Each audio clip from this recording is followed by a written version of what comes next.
Risk assessment, मैं आपको समझा रहा हूं, सारा ये करना आपको बुक में से है। हां, आज की क्लास की वर्किंग एलएमएस पर आएगी। हैदराबाद मैंने सोचा था कि उसमें फ्लेक्सिबिलिटी आएगी, बट आई नहीं। हम एज सच बिल्कुल सेम चल रहे हैं, फॉलो हो पा रहा है वो शेड्यूल।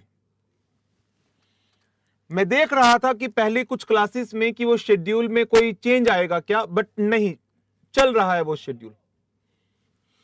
अच्छा, अब देखो ऑडिट रिस्क की बात करते हैं।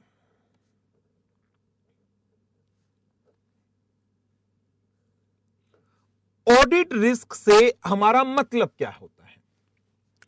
ये वो रिस्क है that auditor may express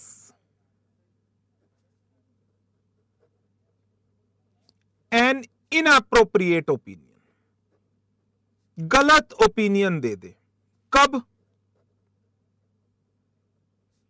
when financial statements are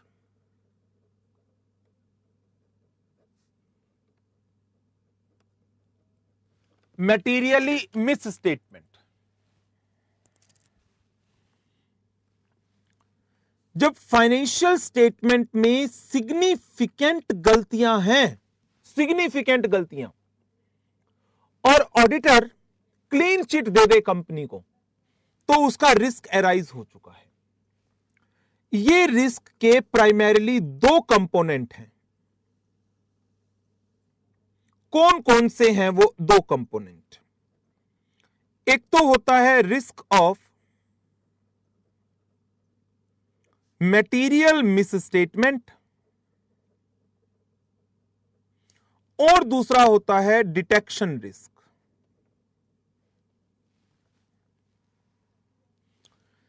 risk of material misstatement के अगेन दो कंपोनेंट जो आज आपके साथ डिस्कस किए थे मैंने,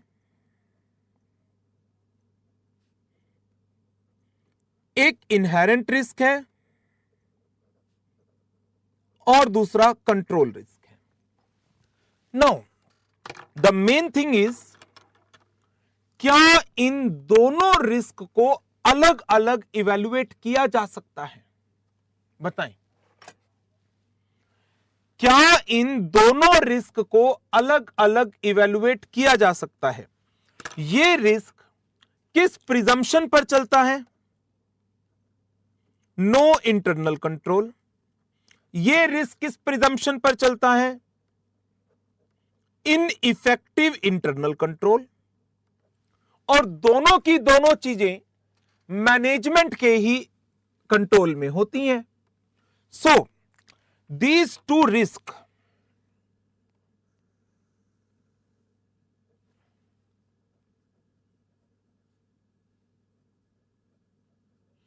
generally cannot be evaluated separately,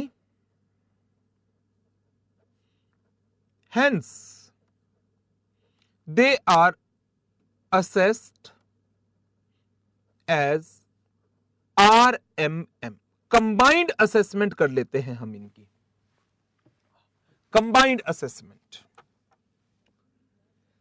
तो हमारा जो ये रिस्क है, ऑडिट रिस्क पूरा, ये इन तीनों कंपोनेंट से मिल करके बनता है।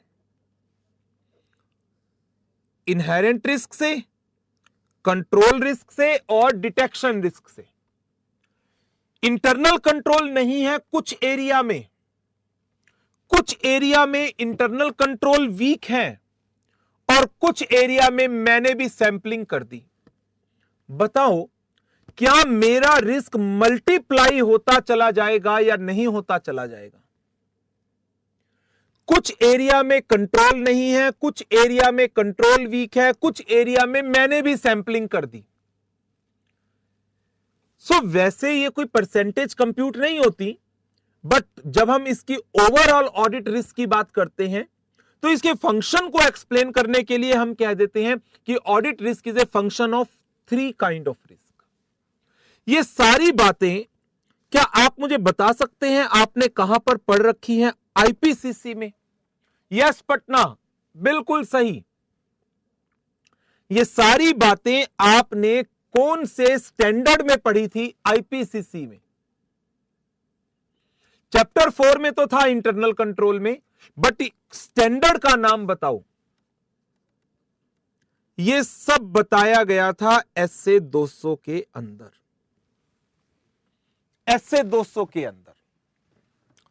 नाउ अब मैं आपको इनके बीच की एक रिलेशनशिप बनवाता हूं। ये रिलेशनशिप बना लेना आप। यदि हम अपने सारे रिस्क को कंबाइंड में लेना चाहें, 4x4 का एक मैट्रिक्स बनाओ।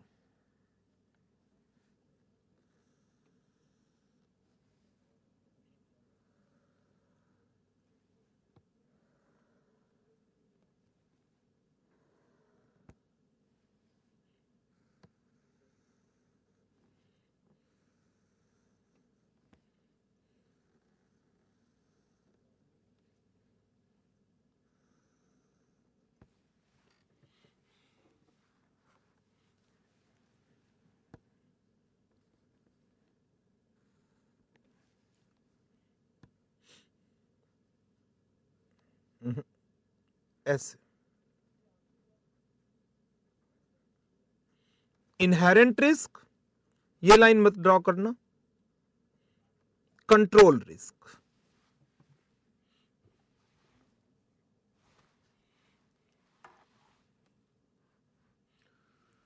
फोर बाय फोर का बनाना था, ये नीचे वाला फालतू बन गया, छोड़ दो।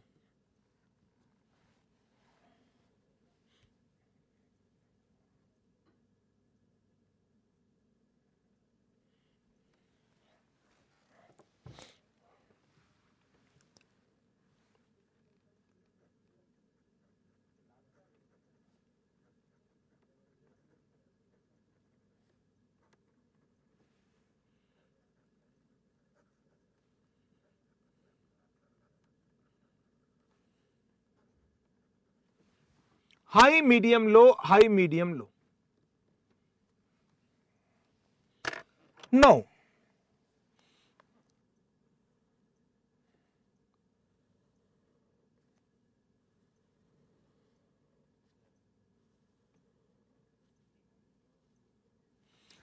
अब एक चीज बताओ, यदि इनहेरेंट रिस्क भी हाई है और कंट्रोल रिस्क भी हाई है, आरएमएम क्या होगा? इनहेरेंट रिस्क भी हाई है, कंट्रोल रिस्क भी हाई है, आरएमएम क्या होगा? Highest RMM.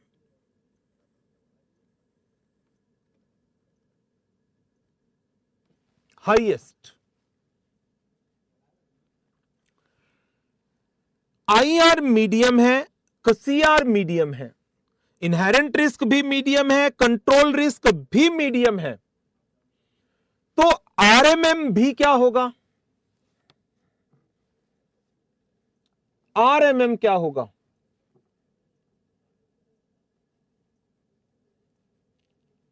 बताओ, मीडियम या high? Inherent risk medium, control risk medium.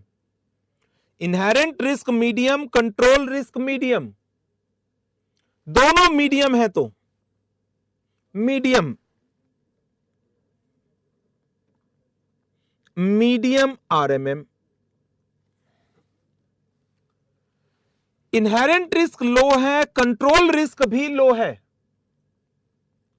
Inherent risk low है, कंट्रोल रिस्क भी लो है, तो आरएमएम क्या होगा? लोएस्ट।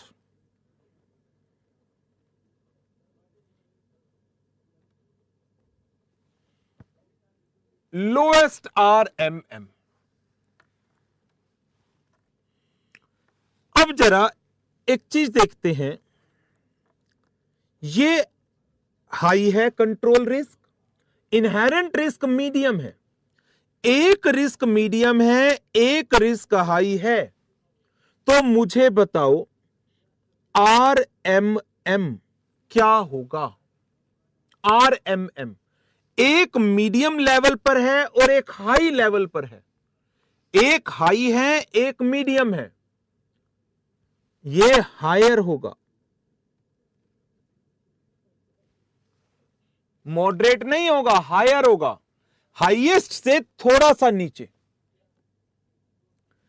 एक लो है एक हाई है, एक रिस्क लो है दूसरा रिस्क हाई है, तो RMM क्या होगा? एक बिल्कुल लोअर लेवल पर है, एक बिल्कुल हायर लेवल पर है, बताओ। यस, मीडियम पर होगा, मीडियम RMM। अच्छा, फिर बात आ गई एक हाई पर एक मीडियम पर, एक हाई एक मीडियम। सिंपल मैथ है सहारनपुर, कह रहे हैं क्यों? हाईएस्ट और लोएस्ट मिलकर क्या बनाते हैं? एवरेज। और जब एक चीज हाई चल रही है और दूसरी मीडियम है, लोअर नहीं है, तो क्या ये मीडियम हो सकती हैं? अच्छा, इसका जवाब भी दे दिया बच्चों ने, वेरी गुड। अब शायद आप मुझे आगे के सारे जवाब दे दोगे। एक मीडियम एक लो, एक मीडियम एक लो, बोलो जरा, एक मीडियम एक लो, इसका क्या होगा?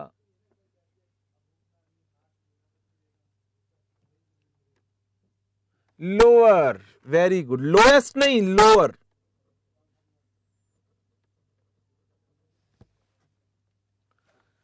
एक हाई एक लो, मीडियम।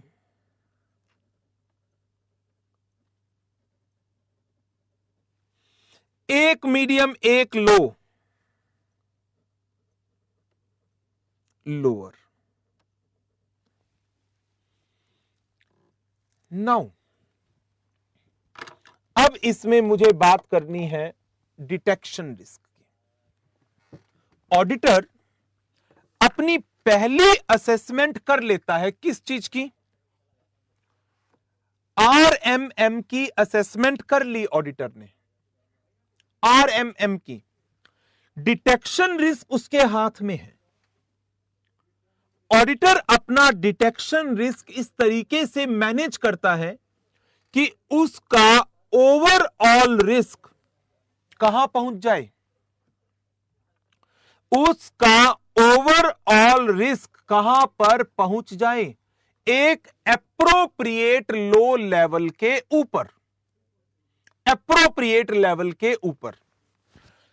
अब इस सिचुएशन में मुझे एक एक करके बताओ, जब risk of material miss statement बहुत हाई है, बिल्कुल हाईएस्ट चल रहा है, ऑडिटर सैंपल साइज इंक्रीज करेगा या डिक्रीज करेगा?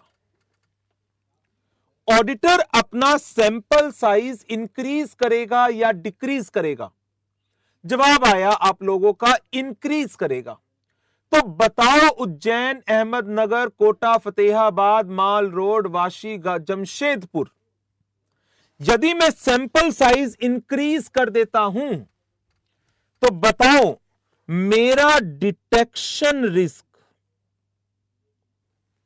कहां पर होगा? लोएस्ट पर या लोअर पर या मीडियम पर, हायर पर या हाईएस्ट पर? 5 चीजें हैं मेरे पास।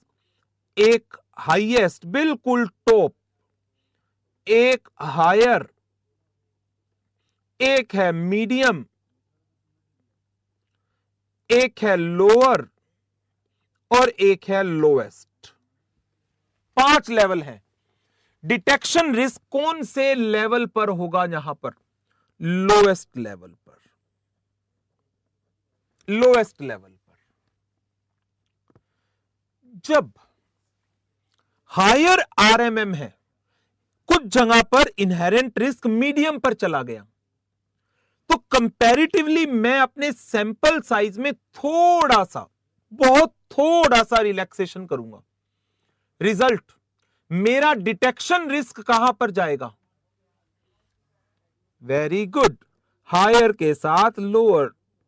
तुक्के लगा रहे हो बट वो ठीक होंगे। Lower detection risk. जब आरएमएम मीडियम पर होगा तो मैं भी अपने सैंपल्स को एप्रोप्रिएटली एवरेज साइज पर ले आऊंगा, तो मेरा डिटेक्शन रिस्क कहां चला जाएगा? सबका एक ही जवाब आना है, मुझे पता है, मीडियम पर, मीडियम डिटेक्शन रिस्क पर। तो आगे की टेबल भर लोगे? आगे की टेबल भर लोगे? हां, भर लेंगे। Lower detection risk, medium detection risk,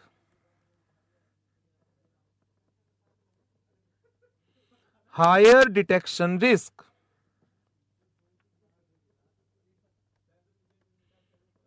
medium detection risk, higher detection risk,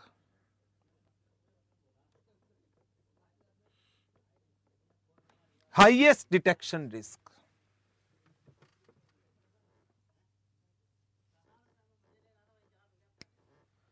इसमें जनरली जो हमें देखने को मिलता है,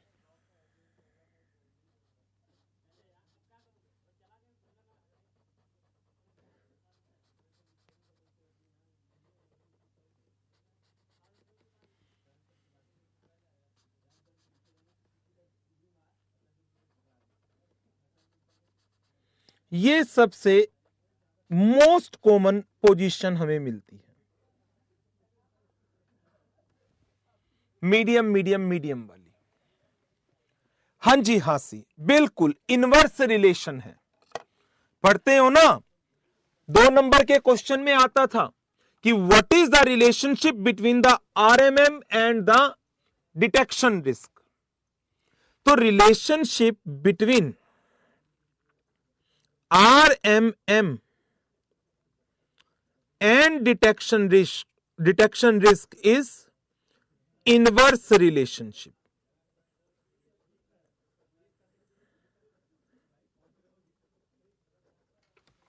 इनवर्स रिलेशनशिप। सो हमने क्या किया, एक तरफ इनहेरेंट रिस्क लिया वाशी, एक तरफ कंट्रोल रिस्क लिया, अलग अलग सेंसिटिविटी के साथ लिया। हाई हाई, दोनों ही हाई है ना, इंटरनल कंट्रोल है और जहां है वहां इफेक्टिव नहीं है, तो हमारा आरएमएम हाईएस्ट लेवल पर चला जाता है। तो अब बताओ, लाल कोठी ने कहा तो इनवर्स रिलेशन के पीछे लॉजिक क्या है? इनवर्स रिलेशन के पीछे हमारा लॉजिक क्या चलता है? इनवर्स रिलेशन के पीछे हमारा लॉजिक क्या चलता है? हमारा एसे 200 के अंदर बताया गया ओवरऑल ऑब्जेक्टिव। हमारा ओवरऑल ऑब्जेक्टिव क्या होता है? To obtain reasonable assurance. मुझे एब्सोल्यूट एश्योरेंस नहीं लेना होता लाल कोठी, हमारा ऑब्जेक्टिव है रीजनेबल एश्योरेंस को लेना, that financial statement as a whole are free from material misstatement. और इस रीजनेबल एश्योरेंस के साथ हम अपने ऑडिट रिस्क को एक एप्रोप्रिएट लेवल के ऊपर मैनेज कर सकते हैं। तो इस लॉजिक के कारण हम इस काम को करते हैं। अब देखो, यदि कोई पर्सन अपने ऑडिट रिस्क को बिल्कुल ही लोअर रखना चाहे, बिल्कुल ही लोअर रखना चाहे तो मुझे ये देखो और बताओ जरा, ये एक सिचुएशन है, इनहेरेंट रिस्क लो है, कंट्रोल रिस्क लो है। अब इसको समझिए, ऑर्गेनाइजेशन में इंटरनल कंट्रोल एग्जिस्ट करते हैं और ऑर्गेनाइजेशन में इंटरनल कंट्रोल इफेक्टिव भी हैं। क्या उस सिचुएशन में मैं अपने सैंपल साइज को इन जनरल डिक्रीज कर देता हूं या नहीं कर देता? बताओ। इन जनरल परचेज के कंट्रोल हैं, बहुत इफेक्टिव हैं। क्या मैं परचेज इनवॉइसेस की एग्जामिनेशन, उनकी वाउचिंग को कंपैरेटिवली रिड्यूस कर देता हूं या नहीं कर देता? कर देता हूं। क्या मुझे करनी चाहिए? बताओ, क्या मुझे करनी चाहिए? मैंने नेसेसरी एश्योरेंस इंटरनल कंट्रोल की एग्जामिनेशन से भी ले लिया, और जब हमने अपना नेसेसरी एश्योरेंस इंटरनल कंट्रोल की एग्जामिनेशन से भी ले लिया है, तो उस टाइम पर फिर लॉजिक एराइज होते हैं, क्या मुझे वाउचिंग करनी चाहिए? क्या मुझे वाउचिंग करनी चाहिए? मुझे एक रीजनेबल एश्योरेंस लेना है, और ये रीजनेबल एश्योरेंस मेरे को कैसे मिल सकता है? ये रीजनेबल एश्योरेंस मेरे को इंटरनल कंट्रोल की एग्जामिनेशन से भी मिल सकता है। हाउएवर, प्रॉब्लम क्या है हमारी? हमें जो अपनी रिपोर्टिंग करनी होती है वो इंटरनल कंट्रोल पर करनी होती है या फाइनेंशियल डाटा पर करनी होती है? बताओ जरा। हमें अपनी जो रिपोर्टिंग करनी होती है वो इंटरनल कंट्रोल पर करनी होती है या फाइनेंशियल डाटा पर करनी होती है? फाइनेंशियल डाटा के ऊपर, फाइनेंशियल स्टेटमेंट के ऊपर, बुक्स ऑफ अकाउंट के ऊपर। रिजल्ट, रीजनेबल एश्योरेंस जो इंटरनल कंट्रोल की एग्जामिनेशन के ऊपर लिया गया है,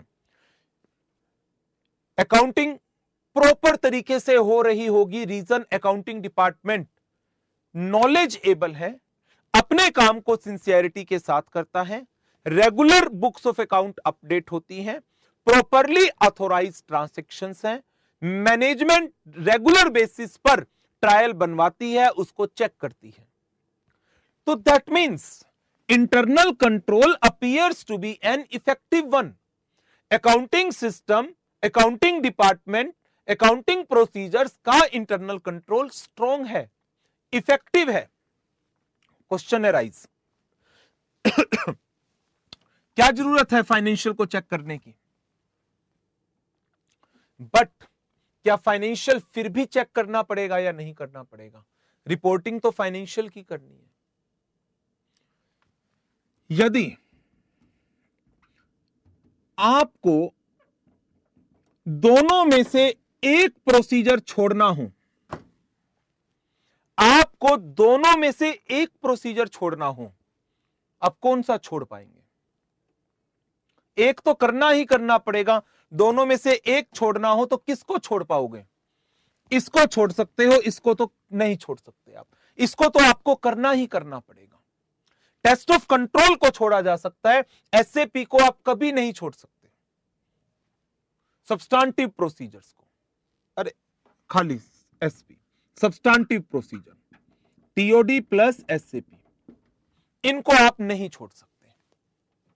ये अकाउंटिंग डाटा के प्रोसीजर्स हैं, और हमारी जो ओपिनियन है वो भी किसके ऊपर है? हमारी ओपिनियन भी किस पर है? अकाउंटिंग डाटा के ऊपर चलती है।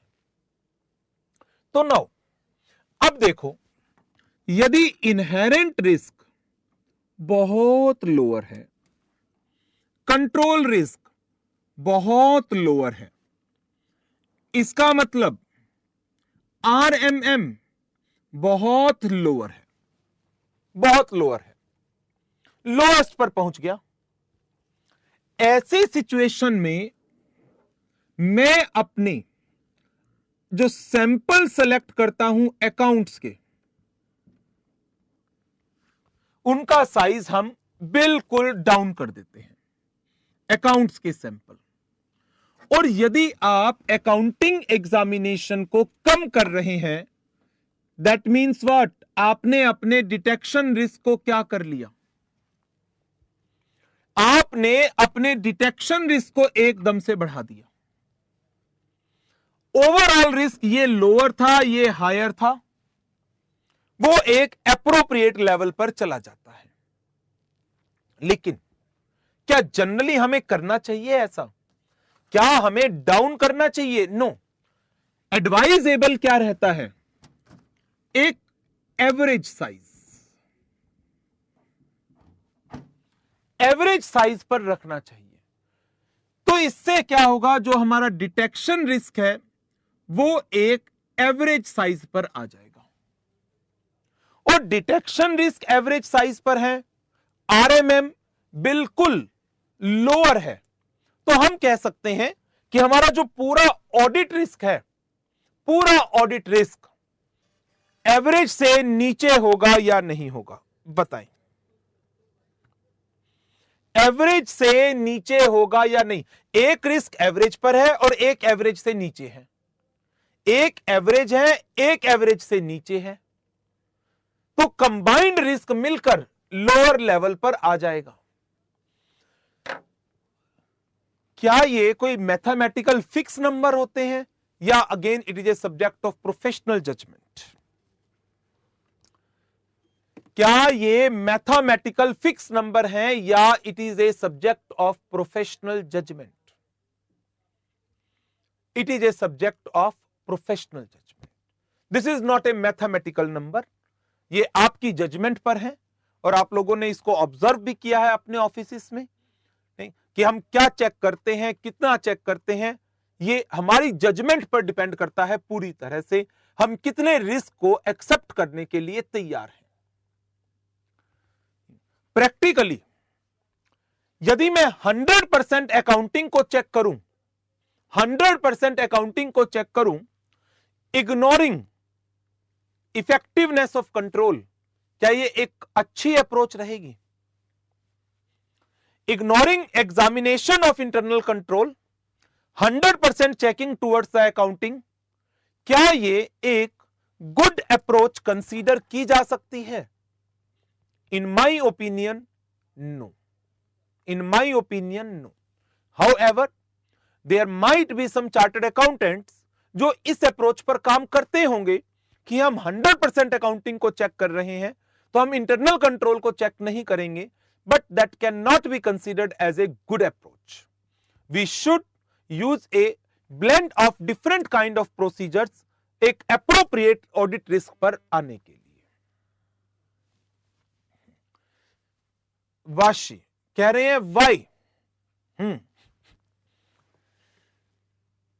क्या आप बिना कंसेप्चुअल नॉलेज के यदि सीधा क्वेश्चन करने बैठ जाओ, एग्जाम में तो क्वेश्चन ही आने हैं ना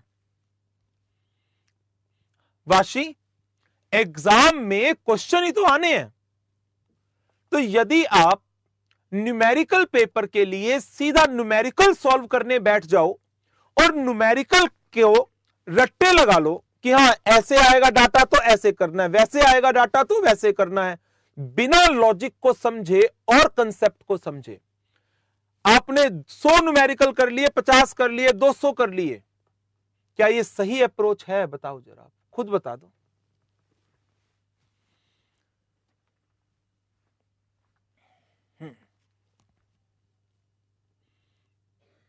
नहीं, बस फिर वही चीज है कि जो अकाउंटिंग होती है उसके पीछे हमारे सिस्टम्स चल रहे होते हैं या नहीं।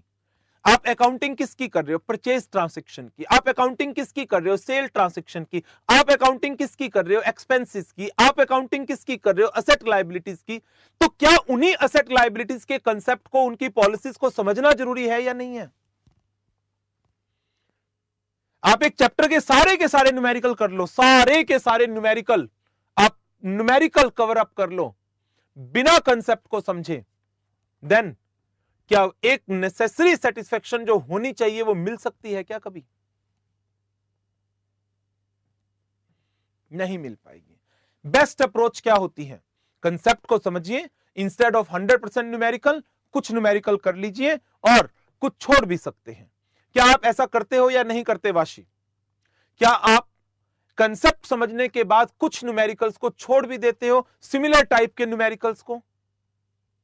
सिमिलर टाइप के न्यूमेरिकल्स को उनको क्या बार बार चेक करना? एक ही तरह के न्यूमेरिकल्स को, एक ही तरह की ट्रांजैक्शंस को क्या बार बार चेक करना? तो बाकी it is a subject of judgement. जरूरी नहीं है कि आप मेरी जो मैं आपको बता रहा हूं उससे सहमत हो, क्योंकि हर एक का अपनी एक अप्रोच होती है। तो यदि आपको लगता है कि हां 100% अकाउंटिंग चेक कर लें, दैट्स ओके, बट यदि आप इंटरनल कंट्रोल की एग्जामिनेशन के साथ इसको चेक करेंगे, it will be considered as a good one.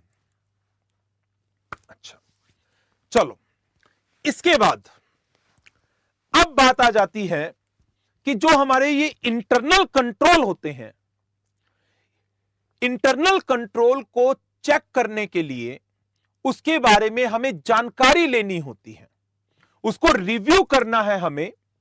तो उसको रिव्यू करने के लिए जो इंफॉर्मेशन चाहिए, वो इंफॉर्मेशन मिलती कहां से है? कंपनी की किताबों से, कंपनी के रिकॉर्ड से, मैनेजमेंट से। तो उस इंफॉर्मेशन को गैदर करने के लिए, कलेक्ट करने के लिए हम 4 मेथड्स यूज करते हैं। नाम बताओ। अभी मैंने बता दिए थे तुम लोगों को बिल्कुल आईपीसीसी वाले 4 मेथड के नाम।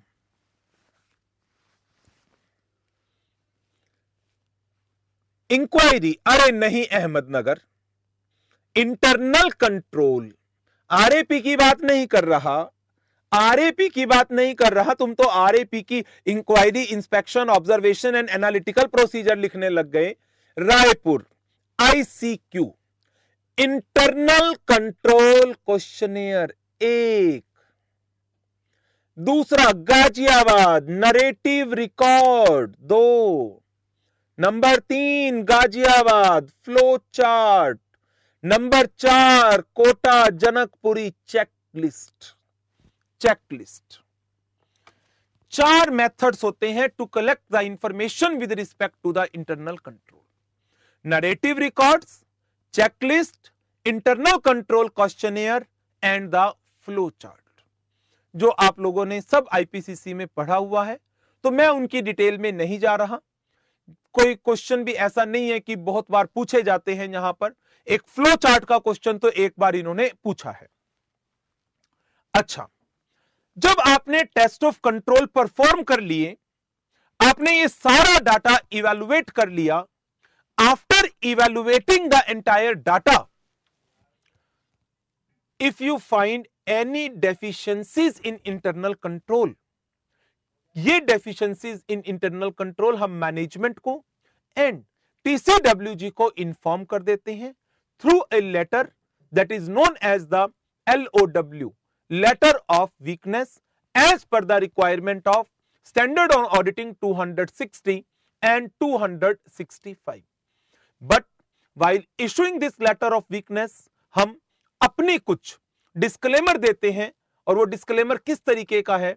Our duty was not to express an opinion on the effectiveness of the internal control. ये जो deficiencies हमने find out की हैं, that is a part of our routine audit, और हमने internal control को examine किया है for the purpose of determining nature, timing and extent of our substantive procedure. Substantive procedures.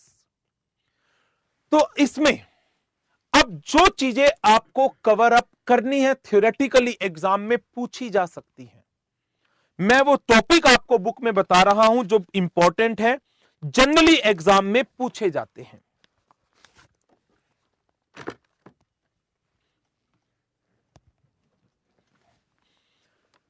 आपकी बुक में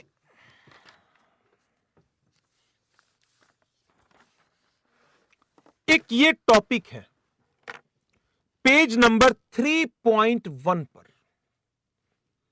what are the factors to be evaluated to assess the inherent risk. Financial statements के level पर, as well as account balance and class of transactions के level पर। L1, L2 ये दोनों important हैं। इनके ऊपर 2-3 बार शायद से क्वेश्चन आए हुए हैं।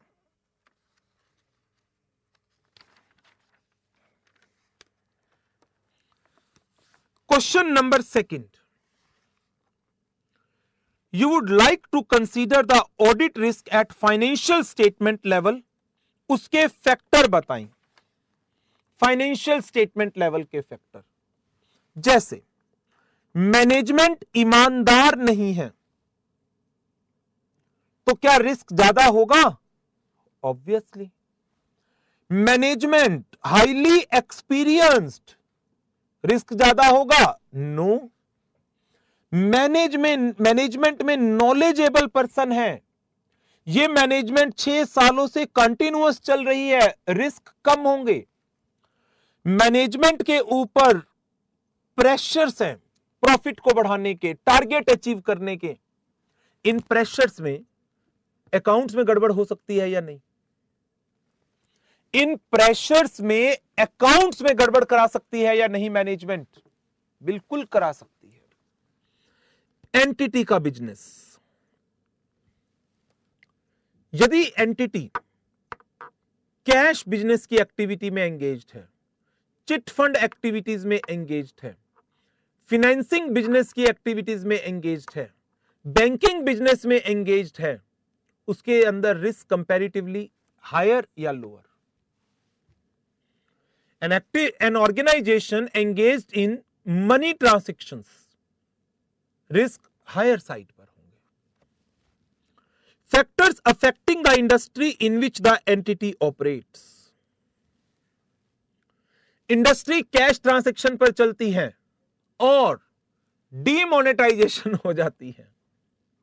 बताओ अपने टारगेट को पूरा करने के लिए बेचारे क्या करेंगे? इंडस्ट्री कैश पर चलती है। आज 8 नवंबर है, आज से 1 साल पहले क्लास ले रहा था इसी टाइम पर, और बाहर खबर आती है सर क्लास छोड़ दो। क्यों छोड़ दो? मोदी जी ने 500 रुपए और 1000 रुपए के नोट आज रात 12 बजे के बाद बंद कर दिए। टाइम भी वही है बिल्कुल। उस दिन फिर हमने क्लास 8:40 पर छोड़ दी थी लगभग, कि क्या हो गया ऐसा। तो वही चीज है कि यदि ऐसी कोई फैक्टर्स हैं जिससे हमारी इंडस्ट्री अफेक्ट हो सकती है, तो हमारे क्लाइंट का फाइनेंशियल स्टेटमेंट भी अफेक्ट हो सकता है। आज 7 मिनट एक्स्ट्रा हो गए। हां, आज उसकी एनिवर्सरी है ना, आज थोड़ी जल्दी छोड़ेंगे। फिर इसी तरह से आपको अकाउंटिंग लेवल के ऊपर या ट्रांजैक्शन लेवल के ऊपर इन फैक्टर्स को लर्न करना है। एक तो आपको ये टॉपिक लर्न करने हैं, बाकी ये सारा रीडिंग के लिए है, only reading. Control risk, detection risk, इनके बीच में क्या रिलेशन है। वैसे मैंने आपको वो एक मैट्रिक्स बनवा दिया था रिलेशनशिप का, बट रिलेशनशिप फिर भी लर्न कर लेना। L3 रिलेशनशिप का पार्ट लर्न कर लेना।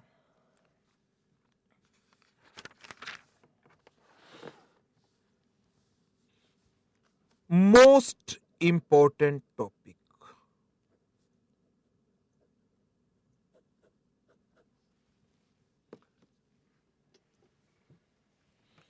जितनी डीप नॉलेज मैनेजमेंट को होगी, गड़बड़ होने के चांस बढ़ भी सकते हैं, कम भी हो सकते हैं, depending upon their integrity. Saharanpur management को नॉलेज बहुत अच्छी है और वो ईमानदार मैनेजमेंट है, रिस्क कम हो जाएगा।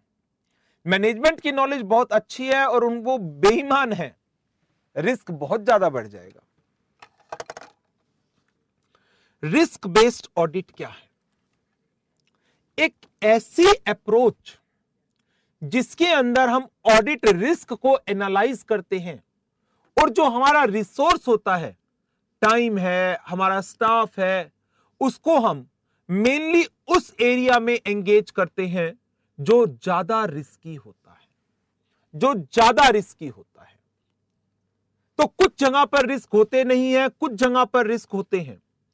तो हमारी जो ऑडिट अप्रोच, जहां पर ऑडिट रिस्क को एनालाइज किया जाता है, मटेरियलिटी रिस्क के बेस पर डिटरमाइन की जाती है, प्रोग्राम ऐसा बनाया जाता है, हाईली रिस्की एरिया में हम अपने ज्यादा से ज्यादा रिसोर्सेज को एलोकेट करते हैं। ऐसी अप्रोच को क्या नाम दिया गया है? Risk based audit.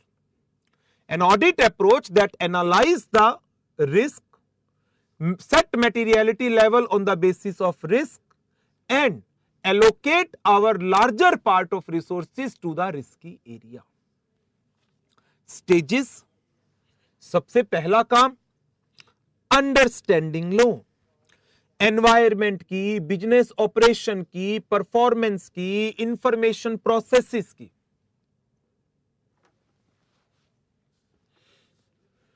Number 2, determination of residual risk. अब देखो ये वर्ड क्या है, residual risk. Residual risk represents those areas where risks are there. कुछ एरियाज में हम सेटिस्फाइड हो जाते हैं इंटरनल कंट्रोल की इफेक्टिवनेस के साथ, कुछ एरिया में हम सेटिस्फाइड नहीं होते। इन्होंने वर्ड यूज किया रेजिडुअल। जहां पर इंटरनल कंट्रोल स्ट्रॉन्ग है वहां रिस्क है नहीं, जहां इंटरनल कंट्रोल वीक है वहां रिस्क होगा ही होगा।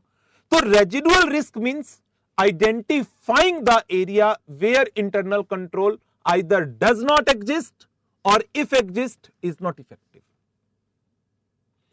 सो ऑडिटर को मैनेजमेंट स्ट्रेटेजीज एंड कंट्रोल को असेस करना है टू डिटरमाइन कैसे कंट्रोल बना रखे हैं, इफेक्टिव है या नहीं।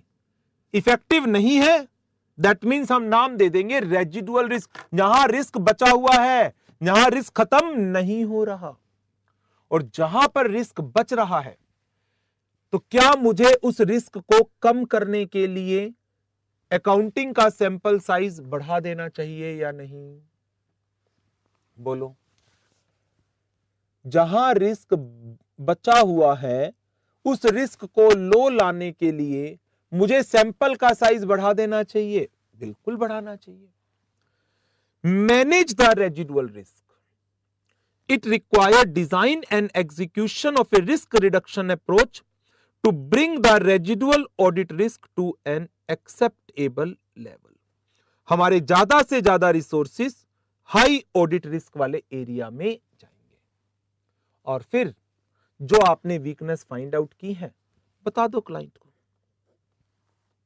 Weakness in internal control system and deficiencies in design.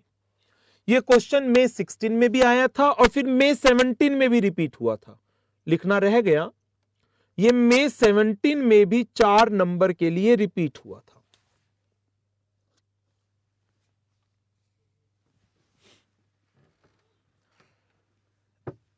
इसके बाद आगे May 18 में बहुत चांस है, मैंने इसीलिए लिख दिया मोस्ट इंपॉर्टेंट टॉपिक, आना ही चाहिए। बहुत इंपॉर्टेंट टॉपिक है रिस्क बेस्ड ऑडिट। आंसर वाली बुक, बस अब मैंने जो 2 दिन ऑफ लिया है, 2 दिन मैंने आपकी रिकॉर्डिंग वाली क्लास लगाई है जमशेदपुर, वो इसीलिए लगाई है कि मैं वो बुक कंप्लीट करके प्रिंटिंग में भेज दूं, जल्दी से जल्दी बुक मिल जाएगी। वो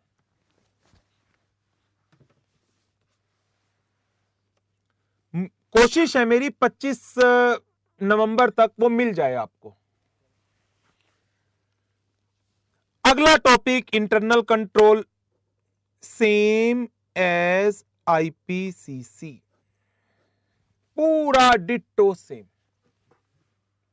पूरा डिट्टो सेम। इसमें लर्निंग वाला पार्ट क्या क्या है? L1, control objectives of the accounting control system.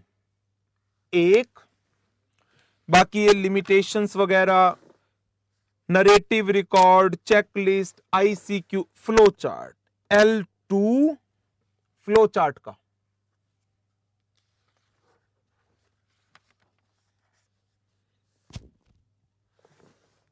L3 letter of weakness.